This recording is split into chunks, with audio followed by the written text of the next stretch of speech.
अस्सलाम वालेकुम। आप देख रहे हैं हमारा यूट्यूब चैनल और फेसबुक पेज और मैं हूं आपका मेज़बान गालिब सुल्तान। नाज़रीन, भारत के आम लोगों ने यूक्रेन जंग में जाने का फ़ैसला कर लिया है। भारत में ऐसे बहुत से लोग हैं जो यूक्रेन की जानिब से और यूक्रेन की मदद के लिए और रूस के ख़िलाफ़ लड़ने के लिए तैयार हो चुके हैं। नाज़रीन, भारत के 500 नौजवानों ने यूक्रेन जंग में जाने का फ़ैसला कर लिया है और इसके लिए उन्होंने अपने नाम भी लिखवा दिए हैं। आप यहाँ ये सोच रहे होंगे कि भारत के लोगों को क्या पड़ी है कि वो इस जंग में कूदें। तो जवानों में ये जो रुझान क्यों पैदा हो रहा है, इस पर बाद में बात करते हैं। अब फिलहाल नाजरीन, ये जो जवान हैं ये भारत के लिए एक मुसीबत बन चुके हैं, क्योंकि भारत तो रूस के साथ खड़ा है। देखिए, एक तरफ भारत रूस के साथ खड़ा है और दूसरी तरफ भारत के आम लोग, आम शहरी यूक्रेन की हिमायत में बोल रहे हैं और 500 नौजवान नाजरीन यूक्रेन के लिए जंग लड़ने के लिए जो है वो जाना चाहते हैं।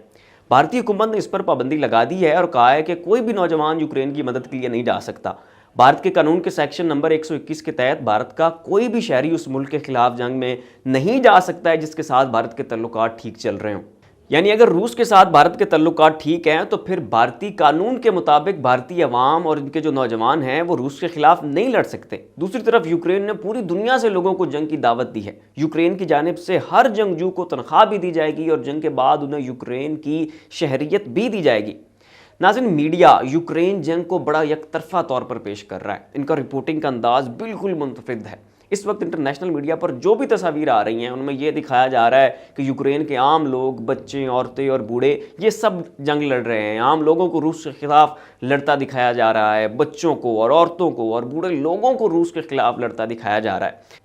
किसी जगह पर कोई जंग सीख रहा है तो किसी जगह पर कोई पेट्रोल बम बना रहा है, किसी जगह औरतें मिलकर रो रही हैं तो किसी जगह से लाशें जमा की जा रही हैं। जब इन सब मनाजिर की तस्वीर ली गई और फिर उन्हें पूरी दुनिया में सर्कुलेट किया गया, फेसबुक पर, ट्विटर पर और लोगों के व्हाट्सएप अकाउंट्स पर, और फिर जब यूक्रेन के हालात पर आलमी मीडिया ने रिपोर्टिंग शुरू की तो इस चीज़ ने पूरी दुनिया में, नाज़रीन पूरी दुनिया में यूक्रेन के लिए हमदर्दी का एलिमेंट पैदा किया है और लोगों के अंदर यूक्रेन की हिमायत को जन्म दिया है, लोगों के अंदर यूक्रेन की मोहब्बत को जन्म दिया है। लेकिन नाज़रीन, यूक्रेन के 2 लाख हाजिर सर्विस फौजी हैं जो कि बराह रास्त रूस से लड़ रहे हैं, रूस के साथ जंग कर रहे हैं और रूसी फौजियों की एक बड़ी तादाद को उन्होंने मार गिराया। लेकिन क्या आपने कहीं भी देखा है कि यूक्रेन के किसी मुसल्लह फौजी को लड़ते हुए दिखाया गया हो? क्या आपने कहीं भी रूसी फौजियों की लाशें देखी हैं, रूसियों को मार पड़ती देखी है? तो आपका जवाब यकीनन नहीं भी होगा।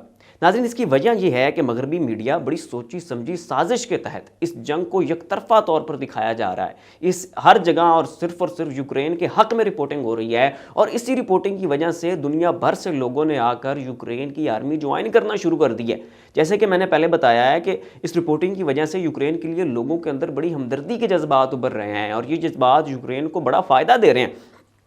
नाज़रीन, अब तक 50 ममालिक से 20,000 से ज़ायद लोग यूक्रेन की मदद के लिए पहुंच चुके हैं और मज़ीद भी हज़ारों लोग जोक दर जोक यूक्रेन की मदद के लिए पहुंच रहे हैं।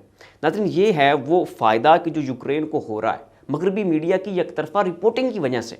नाज़रीन, इसमें कसूर लोगों का नहीं है, बल्कि लोग तो बेचारे सच्चे हैं और बड़े बहादुर हैं कि जो मजलूमों का साथ देने के लिए निकल रहे हैं। आजकल के दौर में इस तरह मजलूम की मदद के लिए निकलना आसान थोड़ी ना है। ये एक मुश्किल चीज़ है, बड़ा मुश्किल काम है। अपनी जान हथेली पर रख कर, अपना घर बार छोड़कर, वालदैन छोड़कर मौत के रास्ते पर चलना कोई आसान काम नहीं है। और जब पता हो कि आगे सामना रूस जैसे दुश्मन से होना है कि जिसकी लुगत में माफ़ी नाम की कोई चीज़ ही नहीं है, तो नाज़रीन बड़ा कठिन मामला है और बड़ी दिलेरी वाला काम है। अपने मुल्क की बात हो, अपने लोगों की बात हो, फिर बंदा लड़ने जाए तो ये तो काबिल फ़हम है। समझ आता है कि नहीं भाई, मेरे मुल्क के वक़ार की बात है, मेरे मुल्क की सालमियत की बात है, मेरी बहनों बच्चियों की इज्जत का सवाल है। लेकिन नाज़रीन, बैरून मुल्क किसी की पराई जंग में कूदना ये एक दिल गुर्दे वाला काम है।